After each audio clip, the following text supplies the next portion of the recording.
할렐루야. 오늘도 이 강의에 나오신 우리 학생들을 주님의 이름으로 환영하고 축복합니다.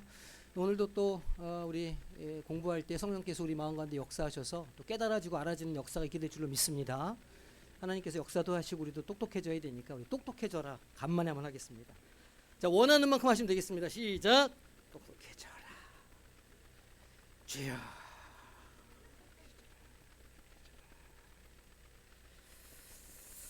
그래요, 똑똑해져라. 아침 저녁으로 두들기시면 되겠습니다. 이해가 안 된다, 모르겠다 하실수록 더욱더 가열차게 두들겨 주시기를 바랍니다. 자, 오늘 우리 네 번째 강의할 시간이에요. 이거 좀 보여주세요. PPT 보여주시고, 오늘 네 번째 강의 훈련과 파송 이제 마지막 시간인데, 오늘 제목은 함께 써 내려가는 동역의 이야기입니다.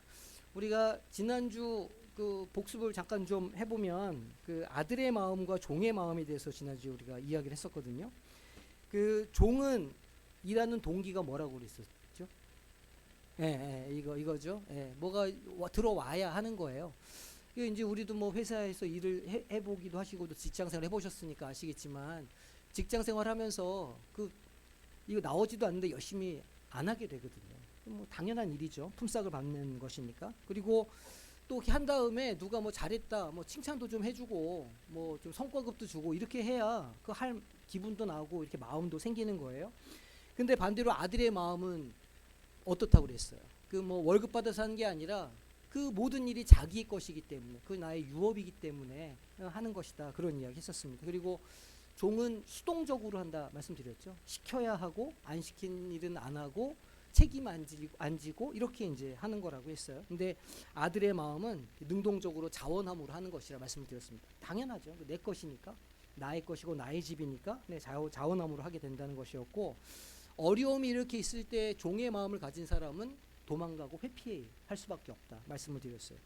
왜 내가 이렇게 힘든 일을 나만 하냐, 불평이 당연히 나오고 또 원망하는 마음을 갖게 되는 것, 그게 종의 마음이라 말씀드렸고, 이 고난이 닥치면 아들의 마음은 이것은 내가 해결해야 될 일이다, 나의 문제다, 자기 것으로 품고 수용하고 받아들인다, 이렇게 말씀을 드렸죠.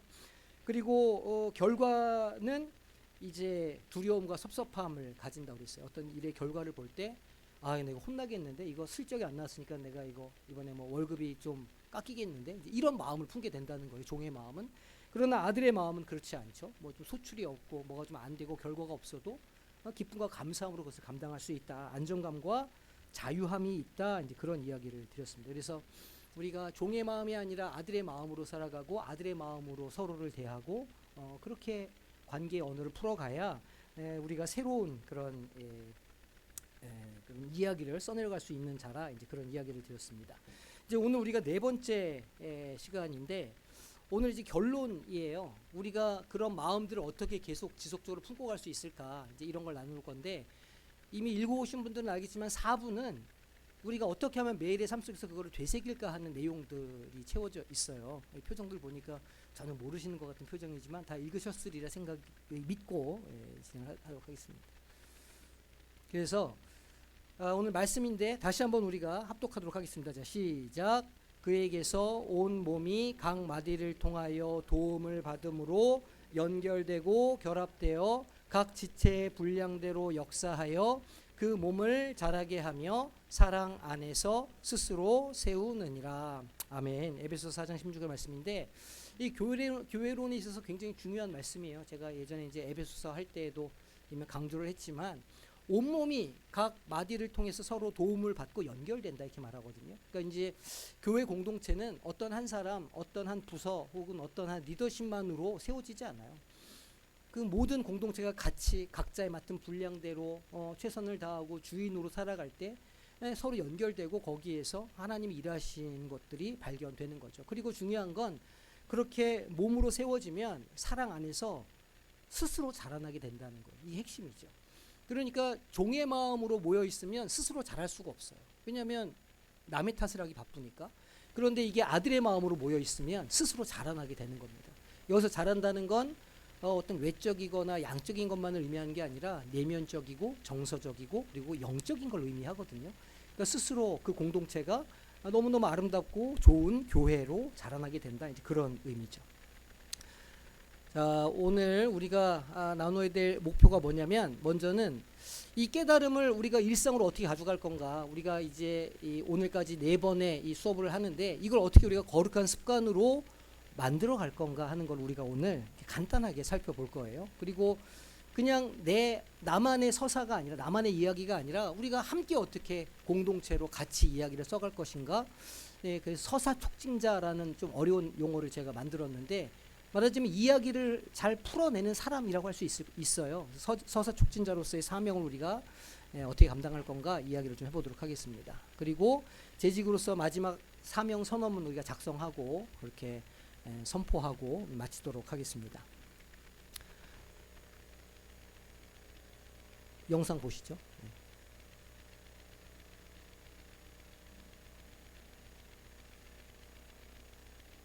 안녕하세요. 살면서 정말 강렬한 영적 체험을 할 때가 있죠.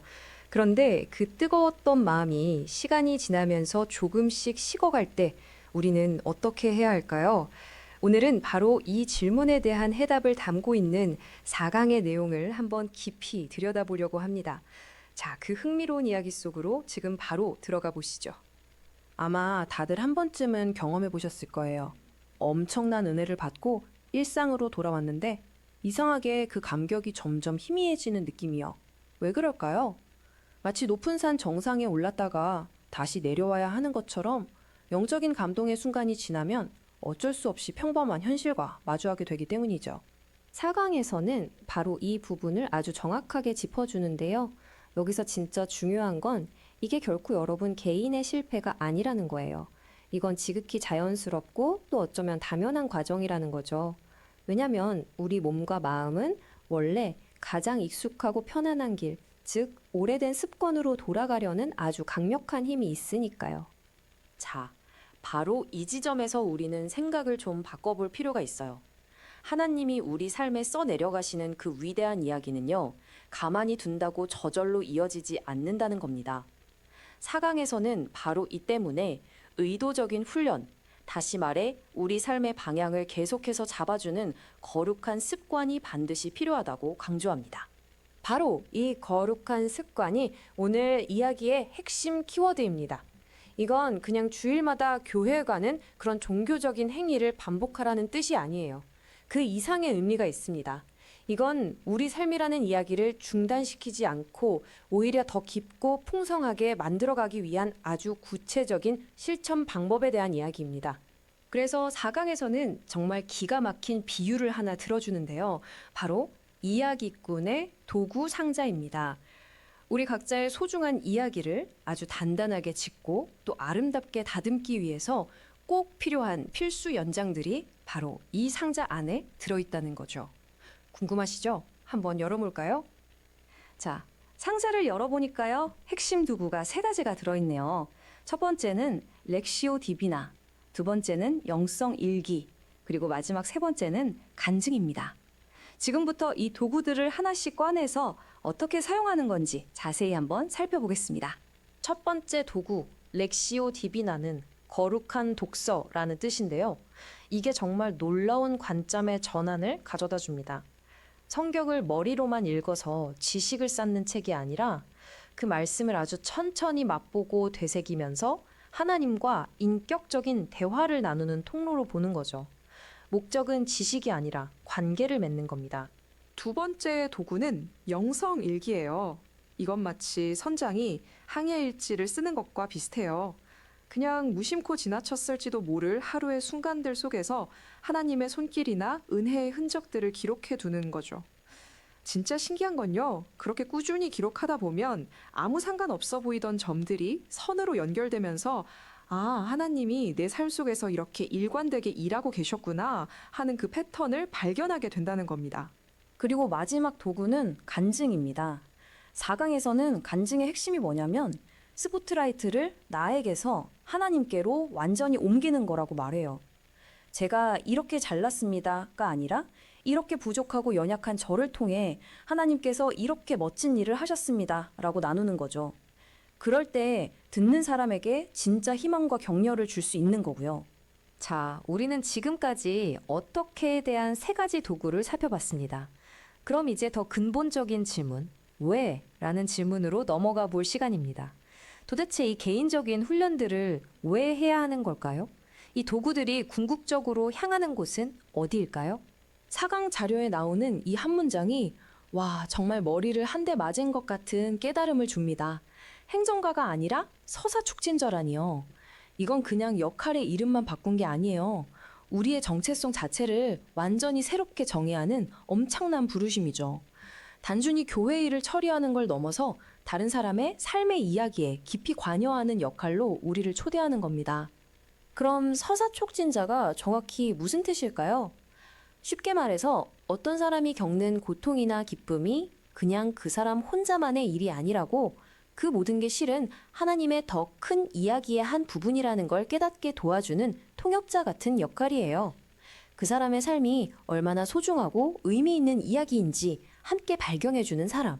정말 멋진 소명 아닌가요? 이제 모든 조각이 맞춰지는 것 같네요. 우리가 앞에서 봤던 렉시오 디비나 영성일기, 간증, 이 도구들은 단순히 나 혼자 영적으로 성장하라고 주어진 게 아니었던 겁니다. 이 도구들은 바로 다른 사람을 섬기고 공동체를 세워나가는 서사 촉진자라는 사명을 감당할 수 있도록 우리를 준비시키고 무장시키는 훈련이었던 거죠. 오늘 이야기를 마무리하면서 이 질문을 여러분께 남기고 싶습니다. 여러분의 손에 이제 아주 특별한 도구들이 쥐어졌습니다. 이 도구들을 가지고 이제 누구의 곁으로 다가가 그의 삶이라는 책을 함께 펼치고 그 안에 숨겨진 하나님의 이야기를 함께 발견해 주시겠습니까? 당신의 이야기가 다른 사람의 이야기와 만날 때 바로 거기서부터 위대한 일은 시작될 겁니다. 자, 첫 번째 들어가는 말인데, 이 하나님의 이 서사, 하나님의 위대한 이야기는요, 저절로 사라지지 않는다는 거예요.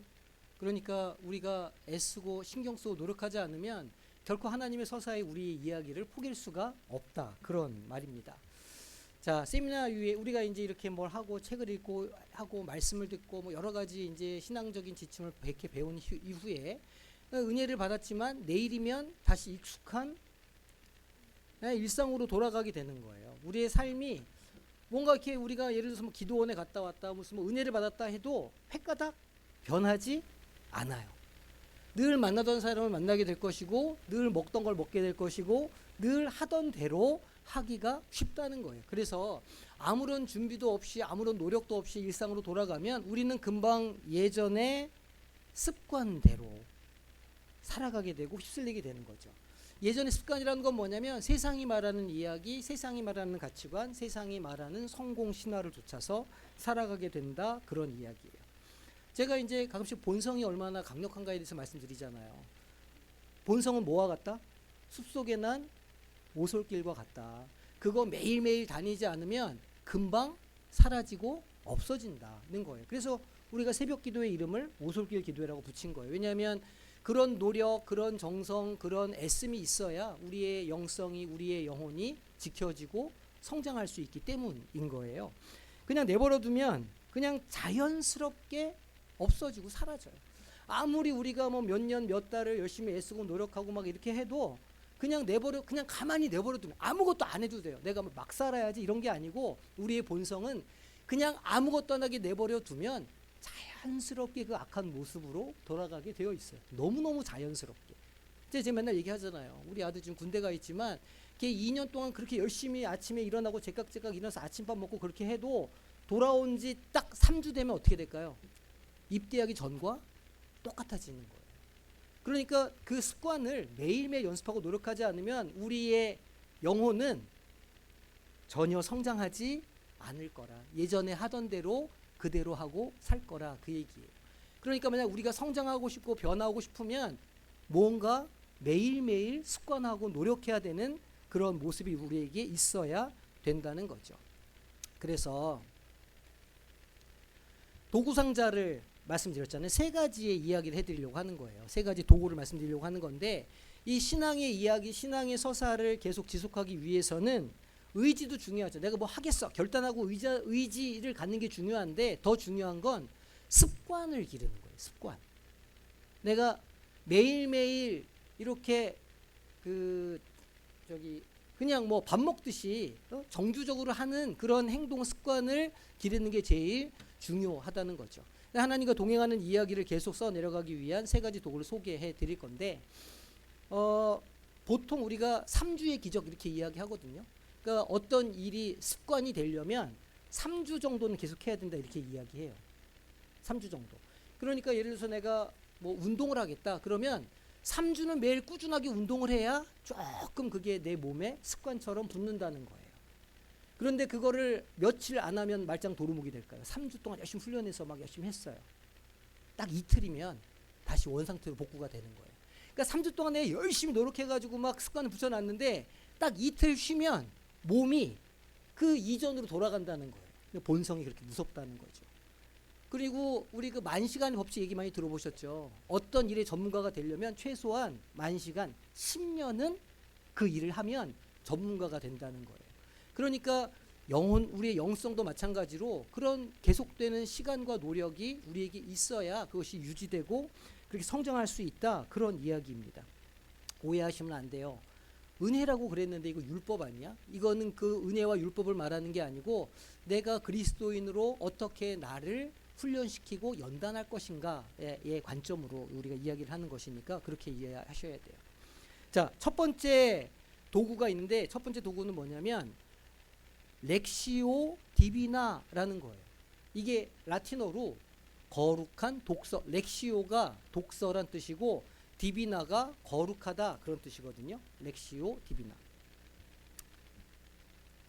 이게 뭐 새로 나온 게 아니에요. 이미 4세기면은 이제 교부 시대, 예수님의 제자의 제자들, 교부 시대가 끝나고 사막 영성가들이 활동하던 시대부터 이미 성경을 이렇게 읽자고 하는 운동들이 많이 있었어요. 그리고 그 렉시오 디비나가 6세기의 베네딕토 수도원에서 나름의 형태를 갖추게 된 거예요. 그래서 그게 오늘까지 우리에게 전해지고 있는 성경 읽기와 기도 방식입니다. 렉시오 디비나라는 게 목표는 뭐냐면 내가 말씀으로 변화되는 거예요. 우리가 말씀을 한번 듣는다고 변화되지 않잖아요. 주일날 한번 이렇게 1시간 교회 와서 예배드리고 그렇게 한다고 우리의 일상이 변하지 않아요. 그죠? 그러니까 이 렉시오 디비나의 목표는 뭐냐면 말씀이 나를 변화시키게 한다는 거예요. 첫 번째가. 두 번째는 왜 어떻게 그렇게 할 수 있느냐? 하나님과 인격적인 교제를 하면서 그렇게 할 수 있다는 거예요. 그러니까 이 렉시오 디비나의 목표는 하나님과 인격적인 관계를 맺음으로 그 말씀이 내 안에서 일하시고 역사하실 수 있도록 만든다. 그거를 위한 방법인 거예요.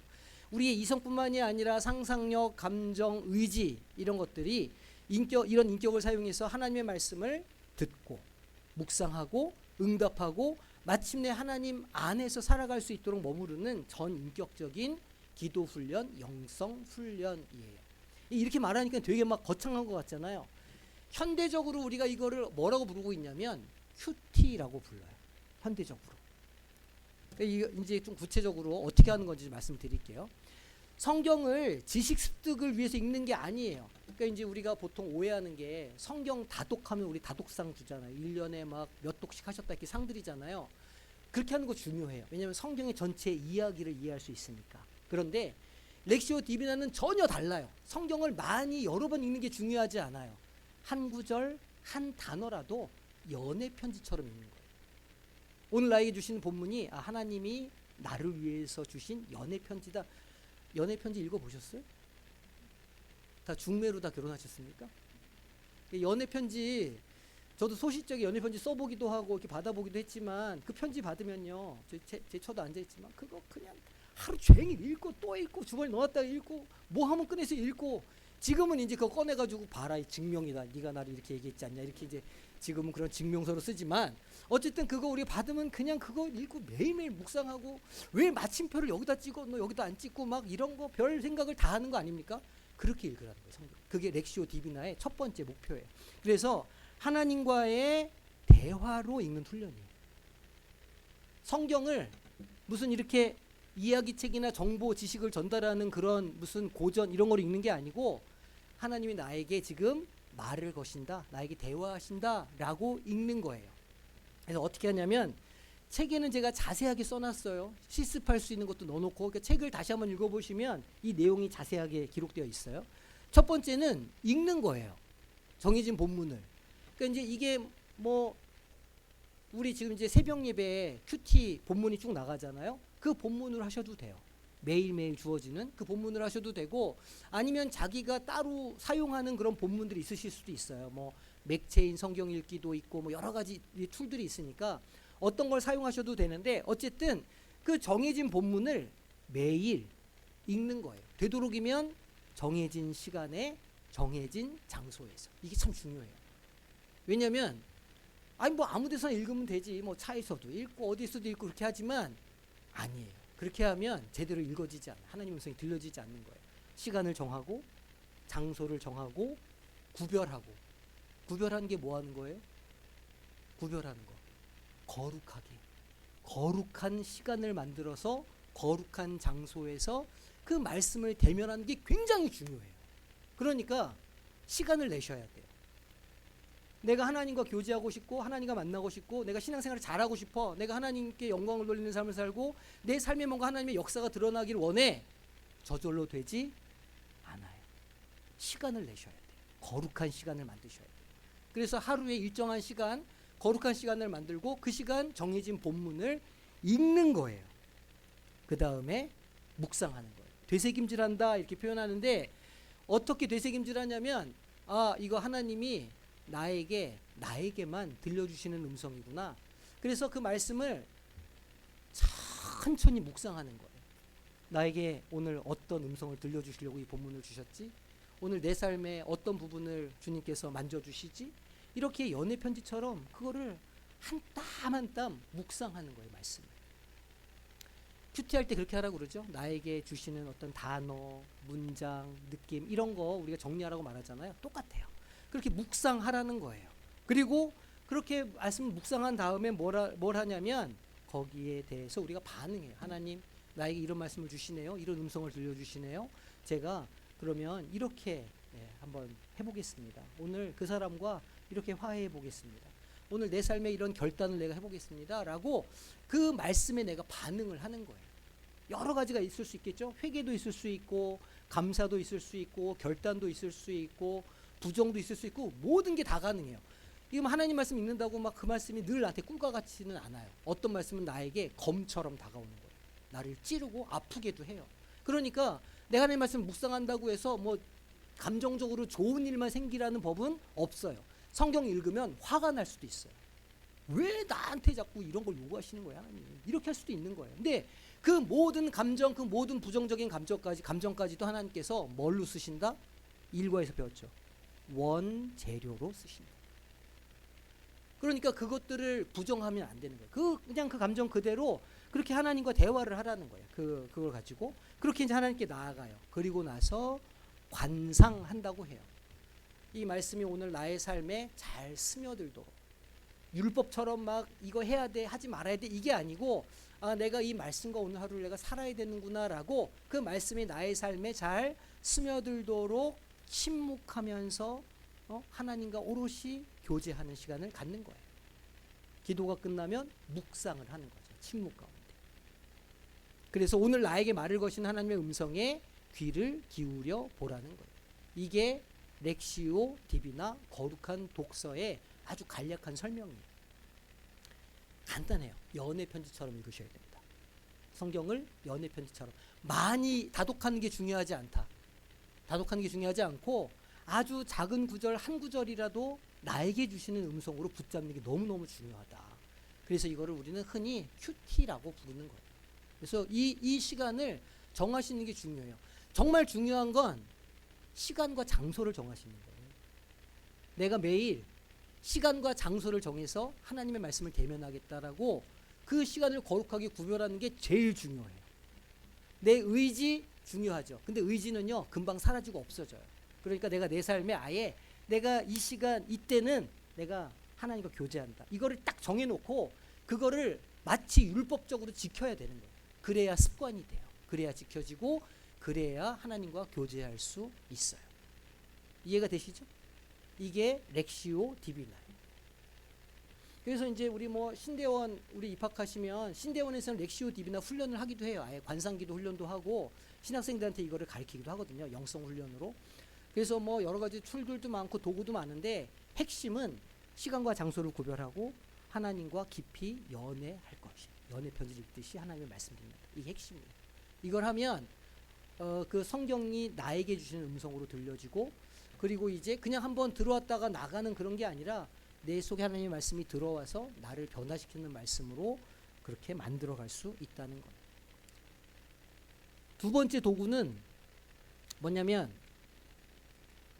영성일기를 써보는 거예요. 영성일기. 그러니까 이제 영성일기 이렇게 하니까 막 되게 이것도 어려울 것 같은데 그냥 일기를 쓰시라는 거예요. 하루 주무시기 전에 일기 쓰시는 분들 있으시죠? 똑같아요. 아마 오랫동안 써오신 분들도 있을 텐데 그날에 있었던 일들을 쭉 정리를 해보는 거예요. 이거 이제 보통 항해사들이 이렇게 항해하거나 그러면 로그북이라는 걸 써요. 그러면 이제 그게 뭐냐면 그날 우리가 항해를 어떻게 했고 어떤 날씨를 만났고 어떻게 했고 이런 거 쓰거든요. 보니까 보통 어부들도 로그북을 쓰더라고요. 오늘 어떤 환경에 어디 나가서 나갔더니 고기가 어떤 게 잡혔더라, 어종이 어떤 게 있더라. 로그북 써요. 잠수하는 사람들도 로그북을 씁니다. 오늘 수심 얼마에 몇 미터에 몇 미터 내려갔고 뭐 어떻게 했고 이런 과정을 다 쓰는 거예요. 그걸 기록에 남기는 건데 마찬가지로 신앙이 로그북을 쓰는 거예요. 이게 아침에 오늘 있었던 뭐 감사한 일도 쓰고 되게 화났던 일도 쓰고 그때 하나님은 뭐 하셨지? 고민도 해보고 나에게 주신 음성이 있었나? 이런 것도 써보고 기록하라는 거예요. 맨날 있었던 일상의 은혜를 기록해서 하나님의 일하심의 흔적을 발견하는 거예요. 그러니까 이제 우리가 지나가면 몰라요. 지나가면 기억을 못해요. 인간의 기억이라는 게 아주 우스운 정도라서 지나가면 기억을 못해요. 그런데 적어놓고 기억하고 그렇게 해놓으면 아 이거 하나님이 일하셨던 거네를 나중에 발견하게 되는 거예요. 이것과 유사한 게 뭐냐면 기도수첩이에요. 우리 기도수첩 쓰시는 분들 계시죠? 기도수첩을 써요. 쭉 써 내려가요. 그러다가 이제 어느 순간에 앞에 거를 쭉 보면 앞에 게 어떻게 돼 있어요? 응답이 돼 있는 거예요. 기도수첩을 쓰면. 그러니까 기도수첩을 안 쓰면 기도가 응답되는지 안 되는지 잘 몰라요. 근데 기도수첩을 매일매일 쓰시는 분들은 하나님 이걸 들어주셨네라는 걸 분명하게 알게 되거든요. 비슷해요. 기도수첩, 영성일기 비슷해요. 그러니까 매일매일 나에게 있었던 어떤 그런 일들을 기록하고 하나님이 어떻게 일하셨는가를 보라는 거예요. 그래서 어떤 걸 기록하느냐 거기에 감사했던 일. 그죠? 좋았던 일도 쓰는 거예요. 그리고 회개할 일. 내가 너무 잘못했는데 하나님께서 너무 부끄러운데 쓰시는 거예요. 뭐 이것만 쓰겠어요? 열받는 일. 막 너무너무 미워가지고 막 이렇게 했던 일 다 쓰는 거예요. 순간순간 예수님을 내가 생각했나? 예수님이 그때 어디 계셨나? 이런 거 쓰는 거예요. 그렇다고 막 매일 저녁 앉아가지고 막 A4 막 30장 이렇게 쓰라는 게 아닙니다. 요새는 핸드폰으로도 간단하게 기록하시는 분들 많아요. 간단하게 오늘 간단한 하루를 정리하고 이렇게. 그러니까 이제 우리가 일상이 워낙 바쁘잖아요. 너무너무 바쁘게 흘러가고 정신이 없으니까 그래서 하나님이 어떤 일 하셨는지도 모르고 지나가거든요. 근데 하루 어떤 자기 전에 오늘 나의 삶을 이렇게 돌아보고 하나님이 어떻게 일하셨는지도 확인하고 내 마음은 어땠는지도 살펴보고 이 일을 하라는 거예요. 그렇게 할 때 우리가 우리 삶에 있는 흔적들을 하나님이 일하신 흔적들을 남길 수 있고 나중에 그것들이 우리의 간증이 된다는 거예요. 그래서 기록은요 기억보다 강해요. 기록은 기억보다 강하다. 쓰시는 게 너무 중요합니다. 그래서 젊은 사람들은요 뭐 하냐면 그 인스타에 매일매일 자기의 삶을 사진으로 찍어가지고 올려요. 그래서 뭐 누구한테 공개하는 게 아니고 젊은 애들은 그날 들어가 보면 그날 있었던 일들을 사진으로 쭉 찍어놔가지고 이렇게 말하자면 그런 기억의 창고를 만들어 놓는 거예요. 이건 젊은 애들은 그렇게 하거든요. 근데 우리는 뭐 하실 수 있으면 좋지만 못하면 이렇게 책을 이렇게 일기 같은 걸 만들어가지고 하시는 게 더 좋다. 이 일기가 힘들면 기도 노트를 만드시는 것도 너무 좋아요.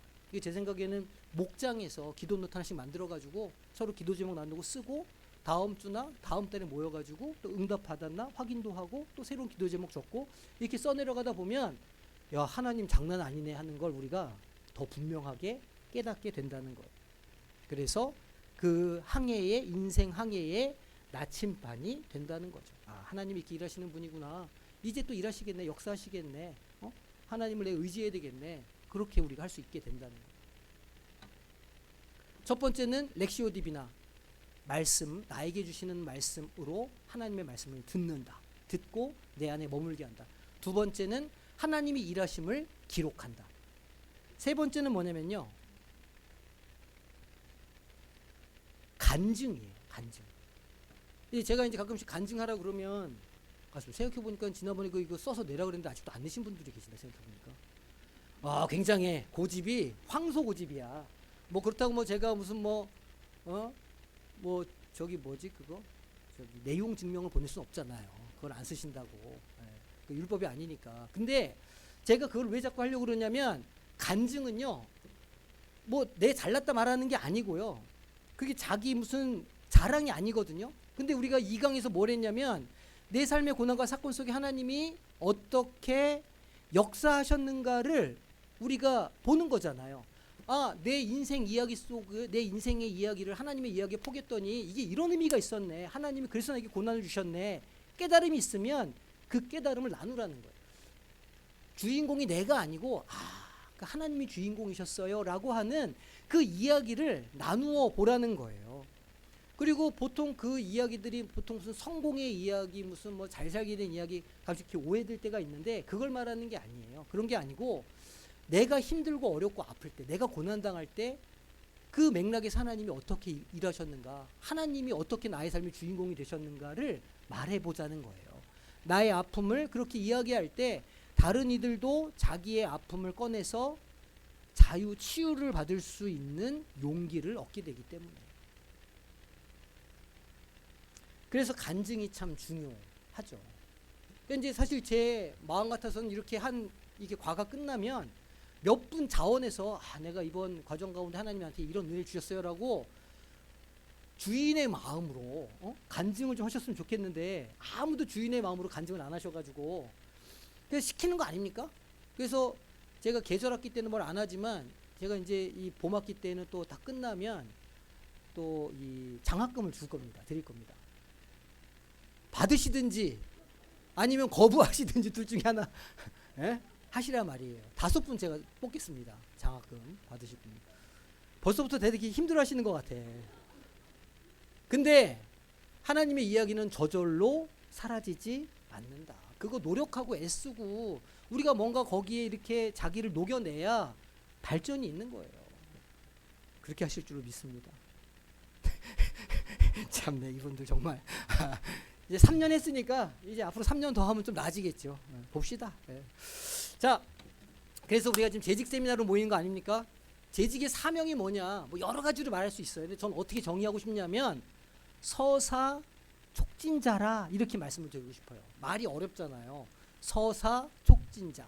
서사는 쉬운 말로 이야기고, 촉진자는 뭐냐면 이야기를 잘 만들어내는 사람이라 그런 뜻이에요. 그러니까 서사 촉진자, 그냥 말로만 설명해 드리면, 누군가의 이야기를 딱 볼 때, 야, 이거 당신만의 이야기가 아니고 하나님의 이야기가 이렇게 흘러가는데 지금 당신의 이야기가 여기 있는 거예요 라고 해설해 줄 수 있는 사람, 그 삶을 하나님의 관점으로, 하나님의 말씀으로 풀어낼 수 있는 사람을 서사 촉진자라고 제가 이름을 붙인 거예요. 재직은요, 교회의 단순한 행정가나 도우미가 아닌 거죠. 뭐 일 시키려고 제가 이걸 하는 게 아니에요. 재직 세미나 해가지고 이거 뭐 이렇게 해서 나중에 이제 이거 뭐 이렇게 막 이런 일도 시키고 저런 일도 시키고 이렇게 하려고 하는 게 아니고, 재직은 그러니까 교회에서 직분을 받은 사람들은 성도들이 자신의 삶을 하나님의 이야기로 읽어내도록 돕는 역할을 가진 사람이라 서사 촉진자라는 거예요. 그럼 서사 촉진자면요, 좀 볼 수 있는 게 있어야 돼요. 첫 번째는 뭘 봐야 되냐면, 하나님의 이야기를 먼저 알아야 되겠죠. 서사 촉진자는. 지금 제가 지금 하고 있는 게 뭐예요? 하나님의 이야기에 우리의 인생을 포개는 거 아니겠어요? 이게 지금 제가 하려고 하는 거잖아요. 근데 제가 이제 이렇게 좀 사역을 해보니까 문제가 있어. 하나님의 이야기를 몰라. 결정적으로 하나님의 이야기를 알아야 거기에 내 인생을 포갤 낀데, 하나님의 이야기를 모르는 일이 종종 있더라. 여기서 말하는 하나님의 이야기는 구속사를 말하는 거잖아요. 그래서 제가 뭘 하는 거냐면 족장사 하는 거예요. 창세기부터 하나님의 이야기를 제대로 한번 다시 이해해보자. 그냥 하는 거예요. 그래서 하나님의 이야기를 재직들이 먼저 알아야 돼. 열심히 배워요. 그래서 하나님의 역사가 이렇게 흘러가는구나, 구속사 이렇게 흘러가는구나를 알아. 그 다음에 뭘 알아야 되냐면 자기의 이야기를 알아야 돼. 나는 어떤 사람이야? 나는 하나님께서 왜 불러주셨어? 나는 어떤 인생을 살아야 돼? 내 인생의 목표는 뭐야? 자기가 자기를 알아야 될 거 아니에요? 그러면 하나님의 이야기도 알고 자기도 분명히 아는 사람이 그 이야기를 포기해요. 그러면 그 인생의 의미가 더 분명하고 선명하게 잘 드러나겠죠. 그래서 내가 이런 삶을 사는구나라고 기뻐요. 막 간증이 돼. 막 내 삶에 막 즐거워. 그리고 딱 보니까 옆에 있는 지체가 자기 이야기 속에 빠져가지고 하나님의 이야기를 못 봐요. 그럼 어떻게 해요? 간증. 자자, 내가 너처럼 너무 힘들었잖아. 근데 너무 아팠잖아. 근데 내가 말씀에서 그걸 봤네. 하나님이 나를 위해서 십자가에 달려 죽으셨다고. 내 고통을 아신다고. 내가 그 말씀을 붙잡고 믿었더니만 내 안에 하나님이 임재하시면서 내 마음을 고쳐주시는 거야. 이거 지금 뭐 하는 거예요? 내 삶에 하나님의 이야기를 포기해가지고 내가 경험했던 이야기를 간증하는 거잖아요. 들려줘요. 그러면 자기 이야기밖에 몰라가지고 자기의 고통 속에 빠져있던 사람이 그 얘기를 듣고 그런가? 하나님의 이야기가 나를 위한 하나님의 이야기가 따로 있는 거야? 그러면 이 사람이 하나님의 이야기 속으로 들어가요. 하나님이 나를 향한 사랑이 무엇인지 이 사람이 발견을 해. 이 사람에게도 그 놀라운 역사가 일어날 수 있게 된다는 거예요. 재직의 역할은 뭐냐면 그래서 듣는 거예요. 이거 뭐라고 그러냐면 경청이라고 해요. 경청. 첫 번째는 뭘 들어야 돼요? 하나님의 이야기를 들으세요. 첫 번째. 나를 향한 하나님의 이야기를 듣는 게 1번이에요. 뭐를 통해서?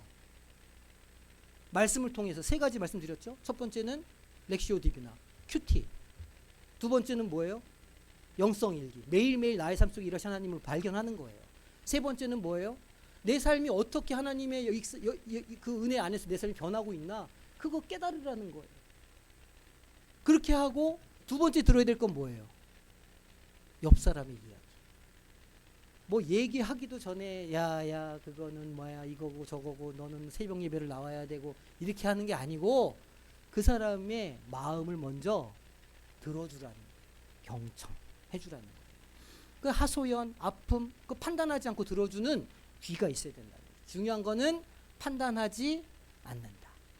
너 그거를 잘못하는 것 같아. 그 부분에서 네가 조금 좀 이기적이야. 뭐 이런 거 있잖아요. 판단하잖아요. 그걸 하지 말아야 되는 거예요. 두 번째는 뭐냐면 연결하는 거예요. 연결. 그 이야기 들은 그 이야기가 하나님의 섭리와 하나님의 이야기와 어떻게 연결될 수 있는가를 같이 기도함으로 고민해 주는 거예요. 그거 하나님의 섭리가 있는 것 같아. 그렇게 힘들고 어려운 삶이 지금은 어렵고 힘든 일이지만 분명히 하나님의 뜻이 있을 거야 라고 연결시켜 주는 거예요. 그리고 마지막 세 번째는 뭐 하는 거냐면 격려하는 거예요.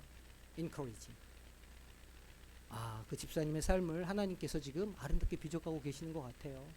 지금 그 상처 지금 분명히 아프지만 그게 아물고 나면 더 단단하게 되어질 거예요. 이렇게 격려해주고 용기를 말해주는 입이 있어야 된다는 거예요.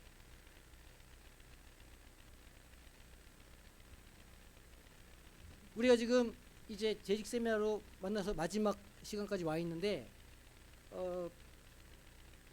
첫 번째는 내가 하나님의 이야기 속에서 발견되는 거예요. 그건 너무 분명한 거죠. 내가 하나님의 이야기 속에서 나를 재발견하는 게 1번이요. 두 번째는 그 은혜를 이웃들과 나누고 누군가에게 그것을 흘려보내는 역할을 하자는 거예요. 재직이라면 그걸 해야 된다고 저는 생각하는 거죠. 그래서 우리가 재직 사명 선언문을 지금 이 시간 좀 작성해 보도록 하겠습니다. 자, 지난 우리가 4주간의 훈련을 마무리하면서 하나님과 공동체 앞에서 나의 다짐을 적어보는 거예요. 거기 나의 사명 선언문이라고 딱 적어보세요. 나의 사명 선언문. 어느 교회예요? 영도 성광교회 이렇게 적으시면 돼요. 나는 영도 성광교회 재직 동역자로서 나의 사명 선언문. 나는 성광교회 재직으로서 자 이렇게 써놓고 나중에 사인까지 해놓고서 이번 1년 동안 또 막 이렇게 하시면 안 됩니다. 사인까지 하시면 사인까지 해놓으면 이제 제가 내용 증명을 발송할 수가 있다. 기억하시길 바라고요. 자, 다음과 같이 살아갈 것을 하나님 앞에서 결단합니다. 자, 같이 읽어볼까요? 자, 시작. 나는 내 삶의 성공뿐만 아니라 실패와 상처도 하나님의 이야기를 위한 소중한 원재료임을 잊지 않겠습니다. 우리 일과 때 했죠? 첫 번째 강의 때. 삶의 모든 게 다 원재료다. 하나도 버릴 것 없다. 나의 추함, 나의 미련함, 나의 연약함, 나의 아픔 하나도 버릴 것 없다. 하나님은 그 모든 것을 다 쓰시는 분이시다. 원재료임을 잊지 마세요. 자, 두 번째 읽어보겠습니다. 시작. 나는 고난의 순간에도 낙심하지 않고 요셉처럼 하나님의 섭리로 상황을 재해석하겠습니다. 그죠? 요셉이 어떻게 했어요? 당신들이 나를 이곳에 팔았지만 하나님께서는 나를 먼저 보내셔서 우리를 구원하시려고 하신 것이다. 그 진짜 멋진 재해석 아닙니까? 제가 늘 얘기하지만 성경의 이야기에서 가장 중요한 대사가 아닐까? 전 그렇게 생각하거든요. 진짜. 내 삶이 비록 그렇게 좀 뭐가 억울해 보이고 되게 슬프고 괴롭고 당신들은 가해자고 내가 피해자인 건 분명하지만 그러나 그게 다가 아니다. 하나님께서 우리 가족들, 우리 민족을 살리시기 위해서 나를 먼저 이곳에 보내시려고 그렇게 하신 거니까 걱정하지 말아라. 재해석의 능력. 재해석의 능력. 너무 중요한 거예요. 그러니까 올해 그런 일들이 있으면 재해석하셔야 돼요. 우리 지금 성전 지붕이 무너졌는데 그거 우리 재해석해야 되는 거예요. 제가 이제 우리 40년사 보면서 공부 좀 하고 있거든요. 예전에 또 어떤 태풍과 환란이 있었는가 제가 보고 있는데 여러 번 있었더라고. 근데 그때마다 우리가 막 힘을 합쳐가지고 막 그렇게 하면서 부흥의 때를 맞이하고 그런 역사를 제가 봐요. 이번 것도 마찬가지 아니겠어요? 이것들을 우리가 잘 보수하면서 우리 안에 정말 기쁨이 충만해지고 감사해지고 다음 세대를 위해서 우리가 더 힘껏 나아갈 수 있는 기회로 우리가 재해석해야 되는 거예요. 그게 신앙인의 모습이죠. 자, 세 번째. 시작. 나는 인정받으려 하는 종의 정신을 버리고 하나님 나라를 상속받을 아들의 마음으로 기쁘게 섬기겠습니다.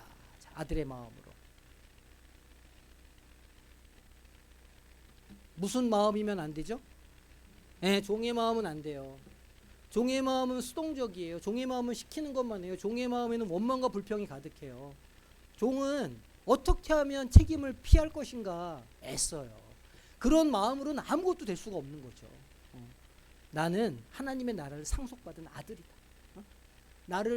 나를 아빠, 아버지라고 부를 수 있는 자로 만들어 주셨다. 그러니까 내가 매일매일 아버지를 부르면서 내가 올해 산다. 이 결심을 딱 하시면 좋겠어요. 자, 네 번째. 시작. 나는 성도들의 아픔을 경청하고 그들의 삶을 하나님의 은혜와 연결해 주는 서사 촉진자가 되겠습니다. 쓰세요.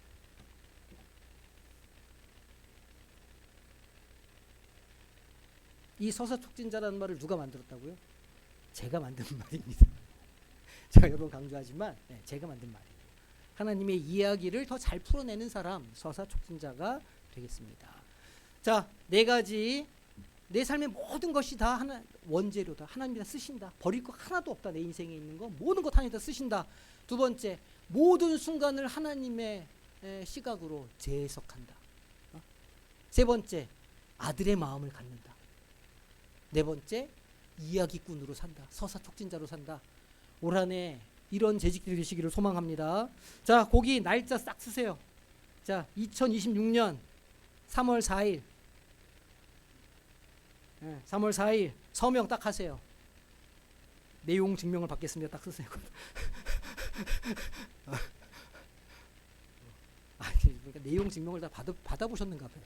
그걸 아시는 걸 보니까 희한하다. 저도 받아봤거든요. 소시적에. 그래요. 다 그런 것들이 합쳐가지고 하나님의 이야기가 되는 것 아니겠어요. 그렇습니다. 자, 우리 다시 한번 정리합니다. 내 삶의 모든 것이 하나님의 이야기 속의 재료다. 그러니까 감출 게 없다. 하나님이 다 쓰신다. 오늘 있는 고통, 괴로움, 아픔 하나님이 다 쓰셔가지고 분명히 앞날에 나의 삶을 들어서 나를 통해서 여러 사람들에게 복을 전해주시기 위한 귀한 재료를 쓰신다. 그리고 내가 그것을 믿기 때문에 나의 삶에 있는 모든 정황 속에서 내가 하나님의 시선으로 내 삶을 바라본다. 그래서 원망하거나 불평하는 게 아니고 계속해서 소망을 품고 꿈을 찾고 하나님의 말씀에 서려고 애쓴다, 노력한다. 그렇게 하고 그 다음에 내가 그 아들의 마음으로 살아가기 위해서 매일매일 뭐 한다고요? 하나님의 말씀을 묵상한다. 렉시오 디비나. 그리고 하나님이 어떻게 일하셨는지를 기록한다. 영성일기. 그리고 그것을 내 삶의 간증으로 만든다. 간증 세 가지. 이거를 매일 잘 하셔가지고 교회 공동체를 아름답게 세워가는 재직들이 되어 주시기를 주님의 이름으로 부탁드립니다. 예, 감사합니다. 자, 우리 마지막 기도하고 기도문 읽고 마치도록 하겠습니다. 자, 시작. 하나님, 이제 파수 훈련 마치고 세상으로 그리고 사역의 현장으로 나아갑니다. 우리가 손에 쥔 이 거룩한 이야기의 펜을 놓치지 않게 하옵소서. 때로는 잉크가 마르고 손이 떨릴지라도 성령님께서 우리의 손을 붙잡아 함께 써 내려가 주옵소서. 우리 교회가 서로의 상처를 싸매고 서로의 이야기를 들어주며 하나님이 주신 아름다운 결말을 향해 함께 걸어가는 이야기 공동체가 되게 하옵소서. 예수님의 이름으로 기도합니다. 아멘. 자, 그렇게 살아가시기를 축복합니다.